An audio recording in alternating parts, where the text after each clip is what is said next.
Recent గా పీలేరులో Shri Sai Balaji enterprises వాళ్ళు ADMS ఈ బైక్స్ షోరూమ్ ఓపెన్ చేశారు. జస్ట్ 10 రూపీస్ తో మీరు 100 కిలోమీటర్స్ డ్రైవ్ చేయొచ్చు. ఈ బైక్స్ కి లిథియం అయాన్ బ్యాటరీ యూజ్ చేస్తారు. ఇవి వాటర్ ప్రూఫ్ బ్యాటరీస్ అండి. బైక్ మొత్తం అక్రిలిక్ బాడీతో మ్యానుఫ్యాక్చర్ చేశారు. వీడియోలో చూస్తేనే అర్థమవుతుంది బాడీ ఎంత స్ట్రాంగో అని. ఈ బైక్స్ లో రివర్స్ గేర్ సిస్టమ్ ఆప్షన్ కూడా ఉంది. And also thefting alarm set చేసుకోవచ్చు. 4 అవర్స్ లో ఫుల్ చార్జ్ అవుతుంది.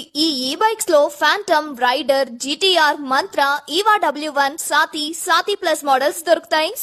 సాతి ప్లస్ లగేజ్ బైక్స్ లో 250 to 450 kg వెయిట్ అఫోర్డ్ చేస్తాయి. 68,000 ఉన్న రైడర్ బైక్ ఇప్పుడు ఆఫర్ లో 54,000 కి ఇస్తున్నారు. అలాగే ప్రతి బైక్ మీద 5,000 డిస్కౌంట్ కూడా ఇస్తున్నారు. అన్ని బైక్స్ మీద 1 year guarantee and 2 years warranty ఇస్తారు. బజాజ్, శ్రీరామ్, ఈజెట్ ఫైనాన్స్ అవైలబుల్ గా ఉన్నాయి. మరిన్ని డీటెయిల్స్ కోసం డిస్ప్లే మీద ఉన్న నంబర్స్ కి కాల్ చేయగలరు. లొకేషన్ ఎక్కడ అంటే old Bajaj showroom, Kadapa road, Pileru.